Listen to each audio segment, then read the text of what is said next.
When it comes to looking at the pros and cons of both, you got to look at certain factors that you've got to consider, and that's what we'll chat about now. So the financial returns, so long-term rentals, you got steady income that comes in every month. It's predictable income. You have your lease agreements in place. They usually range from like 6 months to a year to 2 years, okay? Then you got lower vacancies. So tenants usually commit for longer periods of time. They reduce the risk of, the frequency of the vacancy when you have these, longer term stays. And again, when I talk about predictable expenses, your maintenance costs, your operational costs, they more predictable and they often lower because tenants are responsible for some of the utilities, some of the repairs that take place in longer term rentals.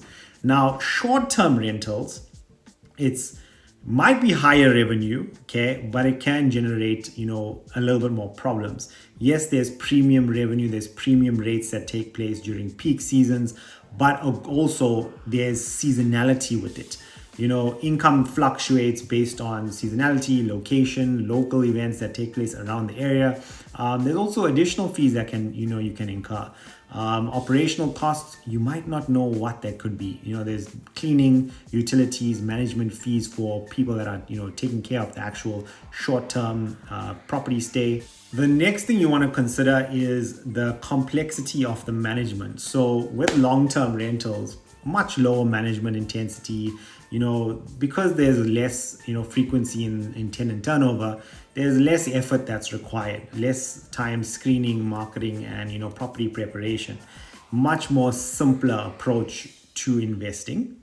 And then with short-term rentals requires much higher management demands. So again, more people coming in, you're going to have more action that needs to be taken, marketing, guest communication, cleaning, property preparation, everything needs to happen much more in a short-term rental. Also, the need to consistently upkeep the property and deal with more guest issues continuously happens on a short-term rental. Talk about the legal and regulatory considerations that have to take place. So long-term rentals, they have generally established landlord tenant laws that have been in place for a long period of time. Your lease agreement covers most of them, and there's much fewer restrictions, right?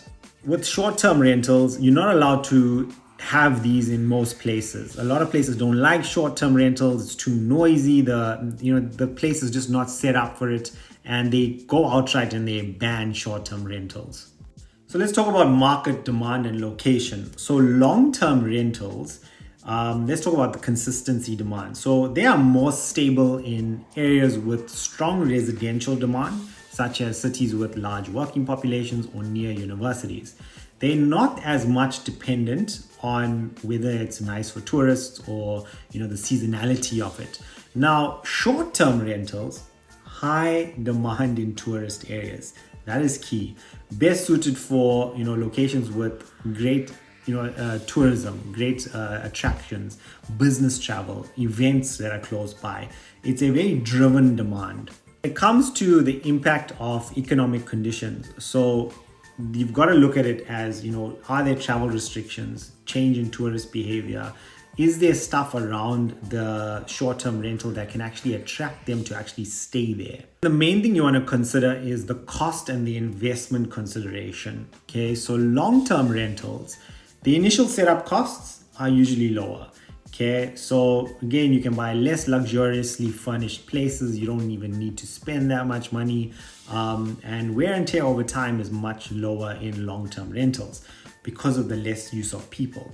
Now, short-term rentals, higher setup costs because the initial investment, you will need to furnish the apartment. You need to get good amenities. You need to have that luxury upgrade to attract guests, okay? So a little bit more costs.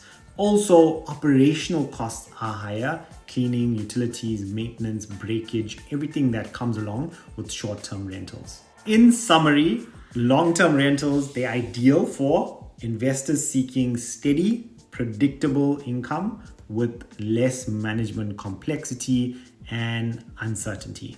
They're suited for locations with stable residential demand.